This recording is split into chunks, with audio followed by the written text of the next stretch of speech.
I'm Kathy Yhip. She, her, hers. How did you hear about the LGBTQ Center OC? I heard about the LGBTQ Center Orange County through a lesbian couple at the Orange County Gay Square Dancing Group. Up until the 1990s, there weren't very many options to find the LGBTQ community. There were bars, mostly men, bookstores, and pride festivals. Pride festival grounds were a place where I could safely hold my girlfriend's hand.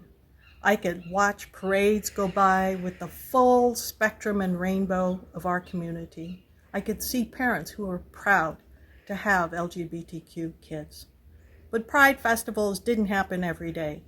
And so for me, I wanted to do whatever I could to help create that same feeling of safety for other members of my community. What's your connection with the LGBTQ Center OC?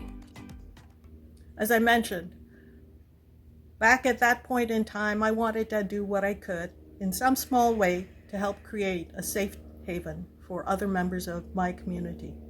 I come from an Asian family, raised in a conservative Christian household. But I'm incredibly blessed that my family has always let me know that they love me and my wife. Acceptance took a little bit longer, but I knew that not every member of my community had that option or that response.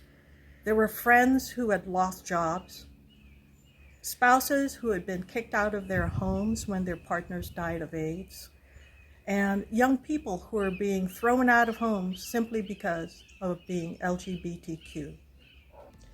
What's a moment with the LGBTQ Center OC that best illustrates your experience for the LGBTQ Center OC?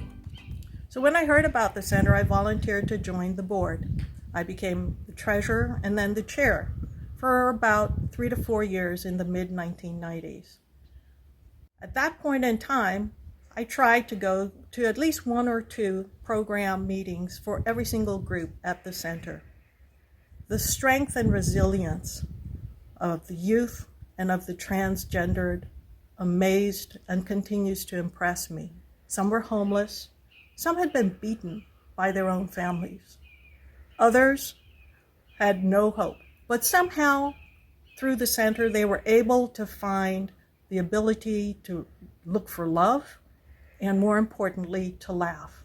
The center is clearly a safe haven for members of our community.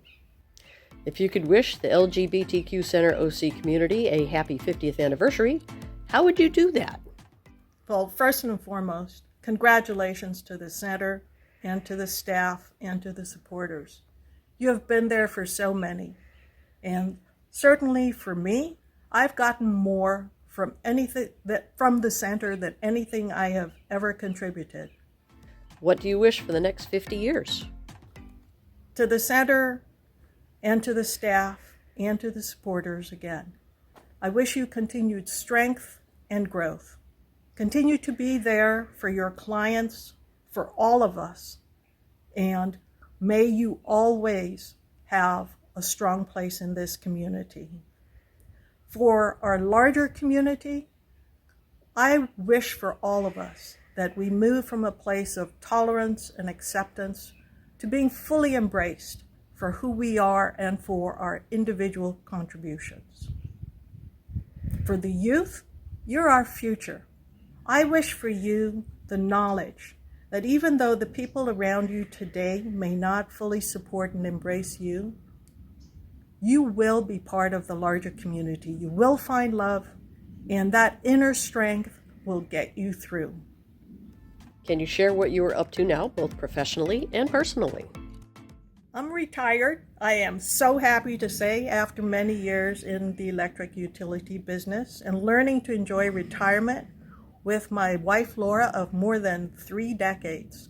So my future is not waking up at 4:30 in the morning anymore, not having to wear a watch, and certainly looking at volunteer work as well as travel, hanging out with our cats, reading, and wine, and repeat.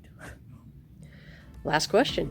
Can you share about how you felt when gay marriage passed in the Supreme Court?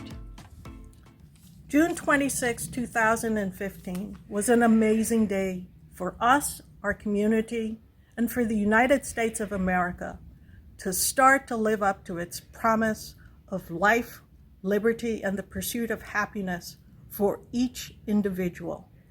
I'll readily admit that when the case was initially filed, I was not supportive. I did not see in my lifetime the United States ever accepting, legally recognizing my marriage to Laura. And I was worried that a Supreme Court decision would set precedent and make it impossible to achieve on the future. But I will say, I've never been so happy to be wrong. When the Supreme Court stated, "The right to marry is a fundamental right inherent in the liberty of the person, and under the due process and equal protection clauses of the 14th Amendment, couples of the same sex may not be deprived of their right and that liberty," my heart sank.